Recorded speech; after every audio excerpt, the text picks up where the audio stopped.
धन्य है भैया हमारी भारत माता के गोदी में बसे मोर छत्तीसगढ़ महतारी। अब ये छत्तीसगढ़ महतारी के कोरा में किलकारी मरैया ग्राम ये रूद गांव के पावन माटी में नमन करत हो संगवारी हो। यही पावन माटी में भगवान मुरली मनोहर कन्हैया के जन्म दिवस के उपलक्ष्य में ऐसे राम नाम रूपी आयोजन रखे गए हवे। और ये राम नाम रूपी आयोजन एक गंगा के धार के बराबर प्रवाहित होत हवे। यही गंगा के धार में डुबकी लगाए के खातिर गोता लगाए के खातिर उच्च आसन में विराजमान निर्झिर विवेकी ब्रह्मा विष्णु के समान निर्णायक के पौरे में नमन हवे। आप जम्मो झल्ला एक सूत्र में बांध के रखने वाला आदरणीय संचालक महोदय अक्का बड़े साथ सज्जन अक्का बड़े आयोजन रचैया हमारे साथ समिति वाले भाई और अपन खून पसीना एक करके दान देवैया वो भामा सहमन के श्री चरणों में नमन हवे। राजा दशरथ कर बैठे हमारे सियान भगवान की पौरी में नमन हवे। आज की ये कोमल कोमल फूल की तरह खिलैया भौरों की तरह गुंजारमान खरिया नान है लेका संगवारी नवीन बाल राम धुनी भजन मंडली राजा छत्रपति चौक ग्राम छछान पहरी पोस्ट छछान पहरी तहसील अम्बगढ़ चौकी वनांचल जिला राजनांदगांव छत्तीसगढ़। साहू परिवार की ये छोटे छोटे लड़कमन आप मन के बीच सतयुग की कथा लेके आए हवे। ये कथा स्कंद पुराण से ले गए हवे और कथा के उद्देश्य भक्ति में शक्ति माँ के ममता के महत्व आवन संगवारी हो। ऐसा हो परिवार के छोटे छोटे लड़कन से कोनो प्रकार की गलती हुई आपने अपन लेकर समझ के क्षमा कर हो माफी दे हो माफी दे हो।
की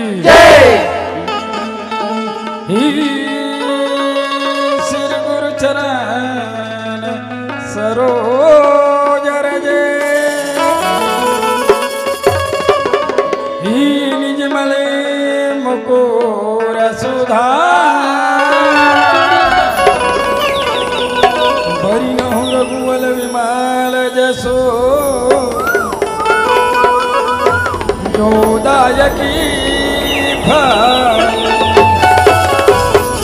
हे बोधहीन तन जानी के सुमिरऊं पवन कुमार बल बुद्धि विद्या देहु मोहि हरहु कलेश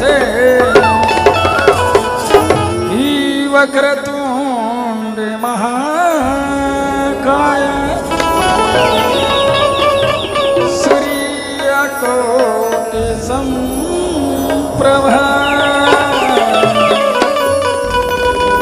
निर्विघ्नं कुरु मे देवो सर्वकार्येषु गायहो गणपति जगवंदन बोले गजानन स्वामी की जय।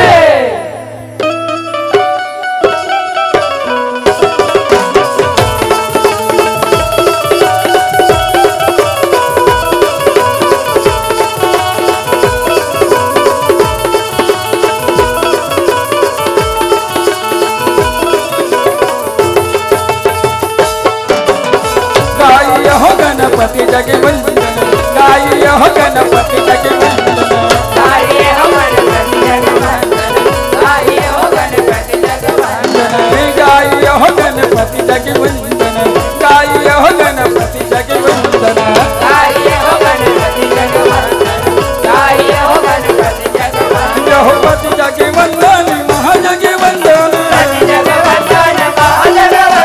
पति जगवंदन महाजगवंदन पति जगवंदन महाजगवंदन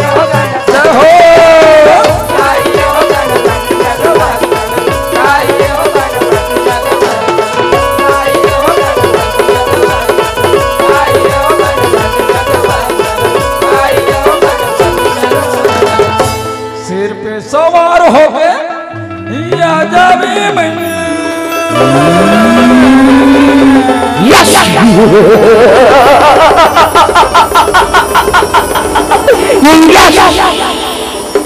सर्वमंगल्ये मांगल्ये शिवे सर्वार्थी साधी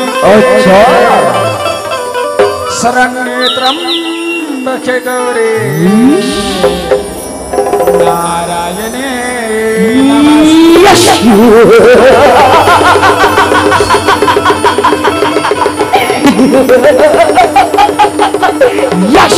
या देवी सर्वभूतेषु शक्तिरूपिणी संस्थिता नमस्तस्यै नमस्तस्यै नमस्तस्यै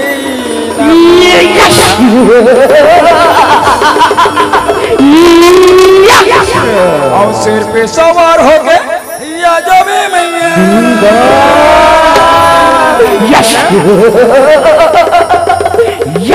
और सिर पे सवार होगी अजब मैया दुर्गा भवानी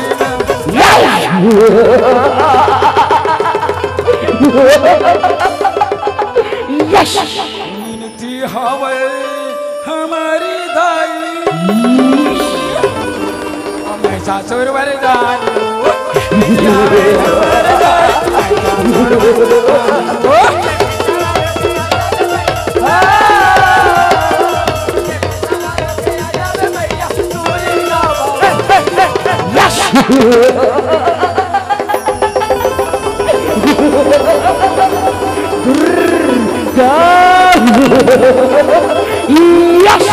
महाराज महाराज महाराज यह चीज देखो तो महाराज, यह चीज देखो तो ये चीज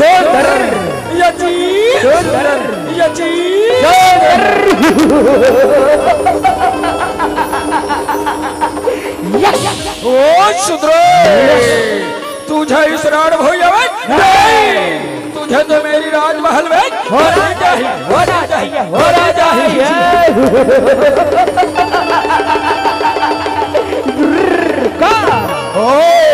ओ महिषासुर, महिषासुर उस दिन को याद कर, महिषासुर उस दिन को याद कर जिस दिन ब्रह्मदेव ने तुझे वरदान दिया था। आज सभी को तू पराजित कर सकती है, लेकिन एक नारी से दूर रहना महिषासुर। आज भी समय है महिषासुर, इस रणभूमि को छोड़कर पत्ता लग चले जाओ, चले जाओ, चले जाओ।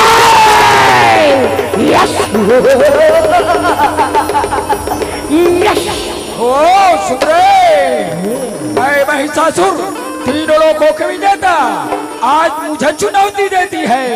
नाय सोदरे, यदि तुम्हारे बाहुबल में ताकत है तो आओ इस महिषासुर के साथ युद्ध युद्ध युद्ध कर।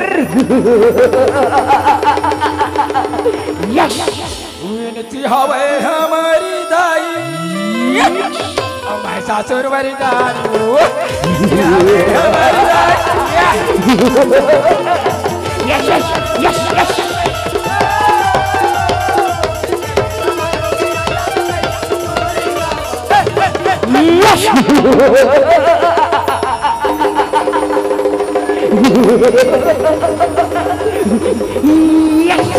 आगे आगे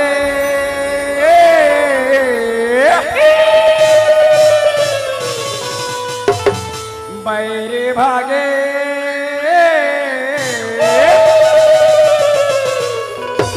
आगे आगे बैरे भागे, आगे आगे बैरे भागे। कलियां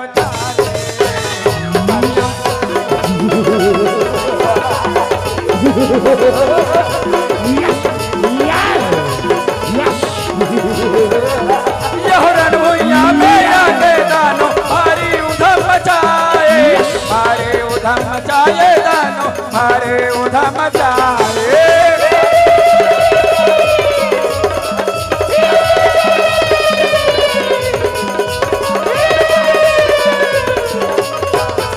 यह गिरा बरोबर चैन सजा के,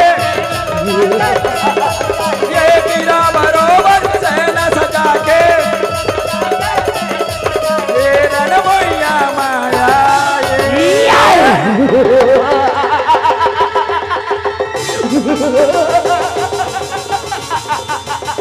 कौन है? दुर्गा ओ सुंदरे, इस महिषासुर के साथ अकेली युद्ध नहीं कर सकती, और अपने साथ अपने बहनिया को बुला लाई।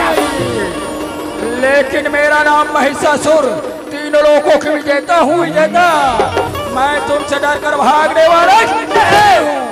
सुंदरी, यदि तुम्हारे बाहुबल में ताकत है तो यो इस महिषासुर के साथ युद्ध युद्ध युद्ध।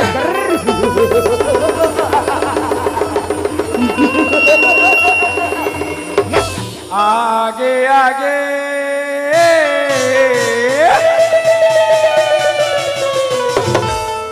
बैरे भागे,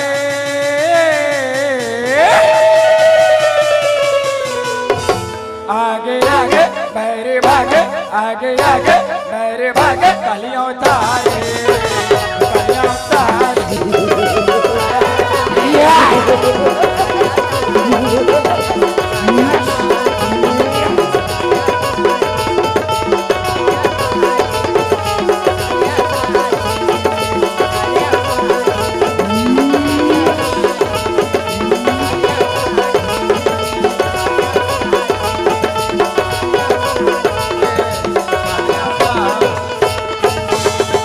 या देवी सर्वभूतेषु काली रूपेण संस्थिता।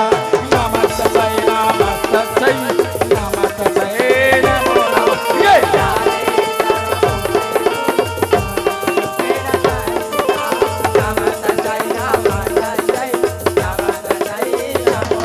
हे या देवी सर्वभूतेषु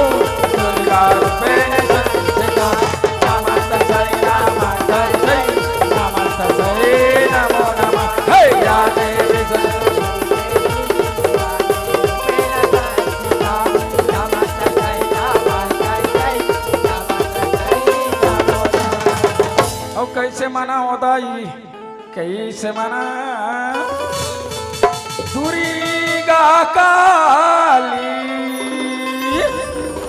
कैसे मना अब कैसे मना होदाई कैसे मना दुर्गा भवानी कैसे मना ये कैसे मना होदाई कैसे मना दुर्गा भवानी कैसे मना ये कैसे मना होदाई कैसे मना दुर्गा भवानी कैसे मना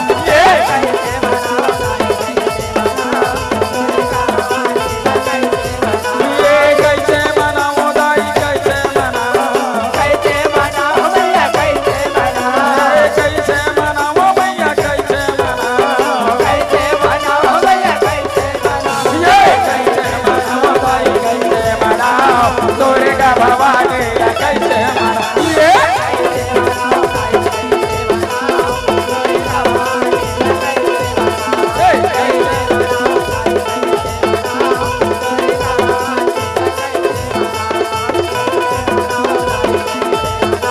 दुर्गा भवानी कैसे यदा यदा हि धर्मस्य ग्लानिर्भवति भारत अधर्मस्य तदात्मनं सृजाम्यहम् जब जब होहि धर्म के हानि बाढ़ सूर्य धम अभिमानी तब तब धरि प्रभु विविधि शरीरा काट रोग हरे सब पीरा बोले पार ब्रह्म परमेश्वर की जय हरि ओम जगमा